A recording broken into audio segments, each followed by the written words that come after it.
Yeah. today? Because Chris just messaged me last night. He's like, oh, you want to go to the island at 6? And then when I said yes, he's like, let me have a think about it. I'm like, bro, you literally asked me. Like,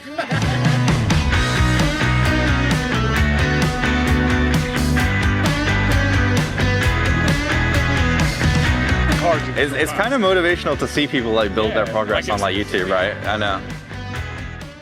Today is my day in the life with the Samsung Galaxy S26 Ultra. New chip, upgraded cameras, bigger battery, but I want to see whether all of that power actually shows up in normal everyday use. Or if that's just a number on a spec sheet.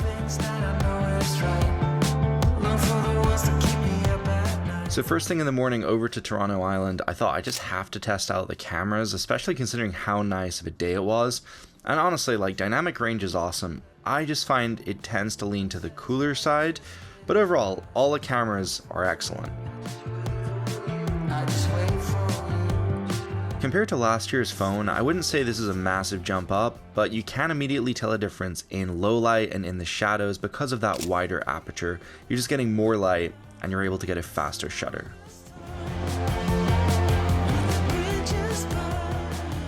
So right now it's 11:30, still pretty early, but I feel like I've had such a long day because I woke up early, I went over to the island, and like it's been long, and we've got like a helicopter ride coming up tonight, so pretty wild day.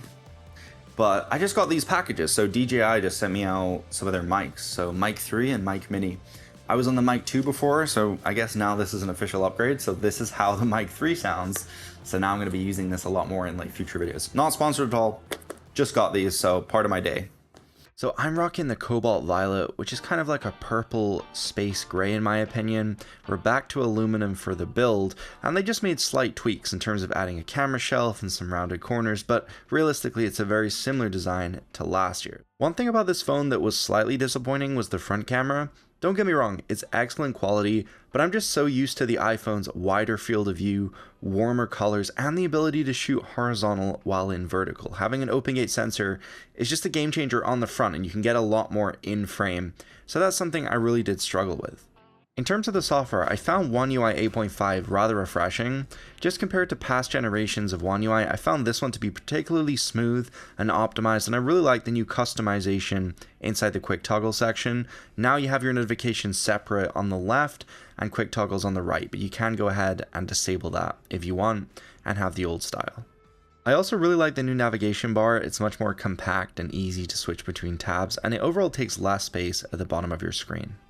On the lock screen, you still have Now Brief like before, but now it has third-party app developer support, and you can just tap into it and jump into your Now Brief, which is getting better. Still doesn't provide a huge amount of information, but you can customize it a little bit more, and it does have some third-party options in those settings. Recently, I've been playing around with this Expert RAW camera app, and I found that it just gives you so much more control than the default app that I tend to use this over that. Now you do need some knowledge of photography because it has custom shutter, custom white balance, you even have a built-in digital ND and reflector, which is pretty cool. But there's also things like astrophotography portraits, where it can take multiple exposures and combine images, and it can get overwhelming quickly. Like, there's a lot of details, a lot of options, but if you know about photography and you want the maximum quality and output from this camera system, then I'd highly recommend you check it out. So one thing I do find with the S26 Ultra is it doesn't get tremendously bright. Just right now, it's like peak brightness outside. Like, it's almost summer here in Toronto, like not quite, but I'm already struggling to see the display. It's only a 2600 nit panel, which is the same as last year. So we actually don't have any brightness increase. And like, it's a little bit of a deal breaker because I feel like for an expensive device, it should have a brighter screen. Even Google's budget Pixel 10a has like a 3000 nit panel. So a mid-range phone is actually overtaking a premium flagship, which is just strange. But other than that, like, everything about the screen is really nice, I must admit. It just could be a little bit brighter, to be honest. But in terms of the quality and resolution, it's got a 3120 by 1440 panel. It's got great colors, sharp to look at. Viewing angles are slightly reduced because of that privacy screen feature. And I also found the anti-glare not quite as good on this unit as last year. But privacy feature is definitely a nice feature to have. It means you don't need a privacy screen protector. And there's also a maximum privacy mode. So if someone's sitting next to you, they really can't actually see what's on your screen. But yeah, there's just a lot of glare overall. So I wish they did improve that anti-reflective coating.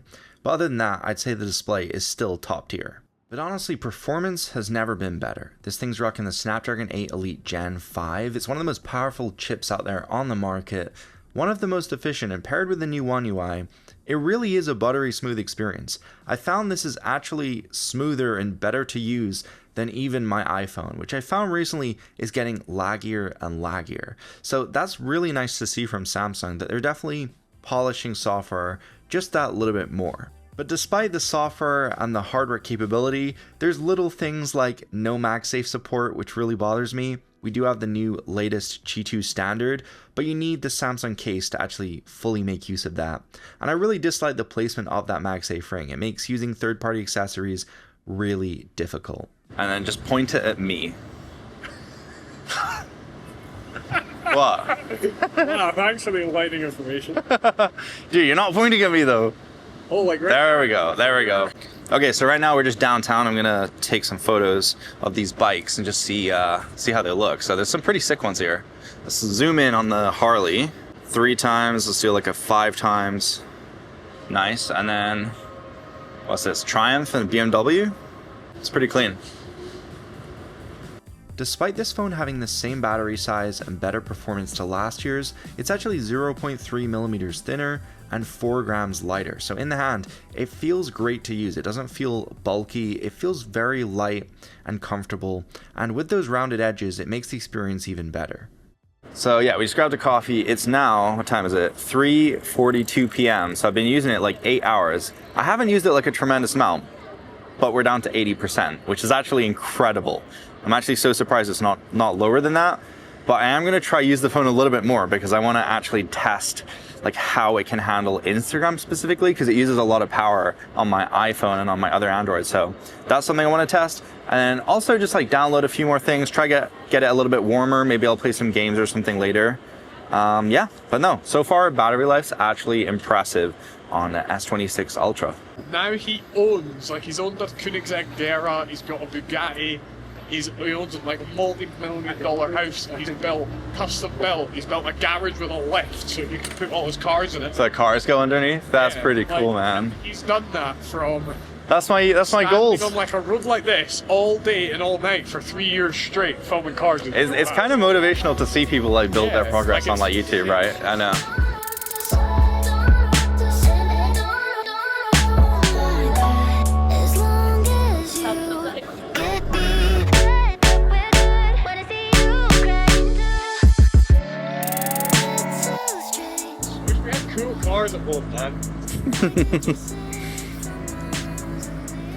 So originally, like, you know, I'm from the UK, Chris is from the UK, and like, you just don't get like cool cars. I think because like EU emissions and things, but yeah, just seeing all like the trucks and the Corvettes, like it never gets old, to be honest. Petrol's too expensive. Yeah, also fuel is more expensive. Canadians complain, but it's like $4 a litre in the UK, just saying. So I just quickly ran inside the Fairmont just to show you some low light, because this phone on the One X camera has a 1.4 aperture, which allows 47% more light than the previous phone from last year, and it's really noticeable. You get much sharper results with less exposure time. One of my new favorite things on this phone is the new APV log mode. So we previously got log last year, but now we have higher bitrate with built-in LUTs that we can apply, and some of them are really good. I really like the Blockbuster one. It gives you that movie vibe, and here's a LUT with one of the presets on top just to see how it looks. I personally think it looks great. It's comparable to my camera, and I could easily throw this into a YouTube video and not worry about it. I genuinely did pick one of the nicest days in Toronto to film this video, and you can really tell the screen brightness is struggling here. That's in max brightness, and it is dimming a bit because the phone's getting hot. So right now, I'm in one of my favorite spots in the city. So this actually just opened up, and you can get such a great view to take photos of the skyline. So yeah, some of the buildings here though are crazy. Like there's a lot of construction going on in Toronto.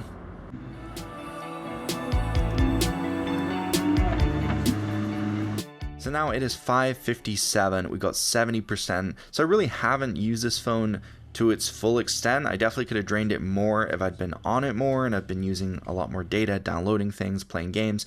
But I went over to Billy Bishop Airport because Heli Tours hooked us up with a helicopter flight. If you haven't checked them out, I'll leave a link down below so you can have a look at their website. But they provide helicopter tours over at Toronto, and honestly, the view up there is kind of mesmerizing. Just take a look.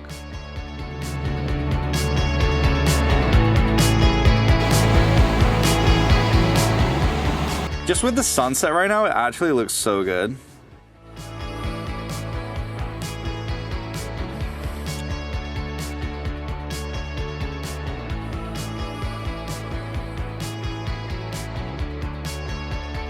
I love this. Goals right here.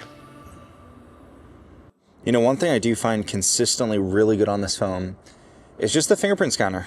So there's now the ability to actually add additional scans so you can improve the accuracy just inside the settings. And I found that really makes a big difference. It's kind of wild, Samsung's ecosystem. Yeah. Because like their ecosystem spans across like appliances, TVs, phones, vacuum cleaners, like everything. Making that stuff for that long in the grand scheme of the company and all that. Yeah. The difference is it doesn't really like integrate. It's their That's the fridges thing. that get me. Like you tap the screen and the whole thing like opens up. The fridge is really cool because the new one that came out, it uses AI to detect what you put in it, and then it knows the date of like the items, so it can tell you when the date's up, and it can also suggest recipes on the fridge door, and it even opens when you go up to it and stuff. It's actually pretty cool. So.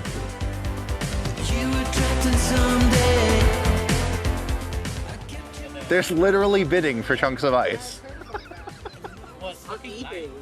We should have done that and then just stuck some water in a tub and then shipped it. And been like, That's actually such a good. Yo, that's actually a good idea, bro. We just send them like some water in like a plastic container. I promise Drake touched this water, just pour it out a Highland Spring bottle. Yeah, I keep telling, because you know here, okay, they call shepherd's pie the beef one. I've heard about this. And I'm like, oh my god, bro, shepherd means lamb. Like literally, that's what I'm like. Ah. An Italian restaurant now. So 18 degrees today, and now it's pretty cold. So let me just check. 1 degree. So one thing I like on this phone is you have the complication widgets on the lock screen. I don't really like how the Pixel does it with the full screen widgets, but I really like how they do it on Samsung. So you can just have those small widgets that don't take up too much space, and you get a quick glance. So yeah, that's one of my favorite things. Is definitely the lock screen customization on this phone. So like right now we're trying this auto framing option on S26 Ultra. So you're gonna stay still, right? And so what, I move over here, and then move over here, and it's following me? Yeah, it's following. That's pretty crazy. I'm guessing it uses the ultra wide and it just kind of crops in. And does it zoom in too? Yeah? Yeah, it's zooming now. It's pretty cool. That's kind of useful. There's something so weird about using the cameras on this phone. Like, I feel like when it's in direct daylight, it's really good. Nighttime's also really good, but when it's kind of in that like middle zone, like kind of blue hour, I just find it makes the photos just over blue. And then I end up not really liking how they look. Whereas like on a lot of other phones, it tends to like warm them up a bit for sunset. I just find it like hits harder. Yeah, good camera, good quality. But the colors are, yeah, they're not it sometimes. In terms of speakers, I think they're fairly decent. They do get loud, but they don't have as much bass as the iPhone. Take a listen.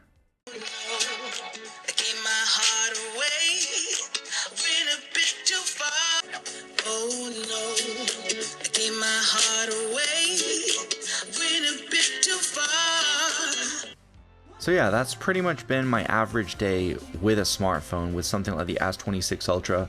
Some days I use it more, some days I use it less, but recently I've been really trying to hold back a bit on social media and doom scrolling, and I'm trying to actually like live my life a little bit more and to spend less screen time. So that's why I haven't been on it as much as usual, but yeah, that's been my day.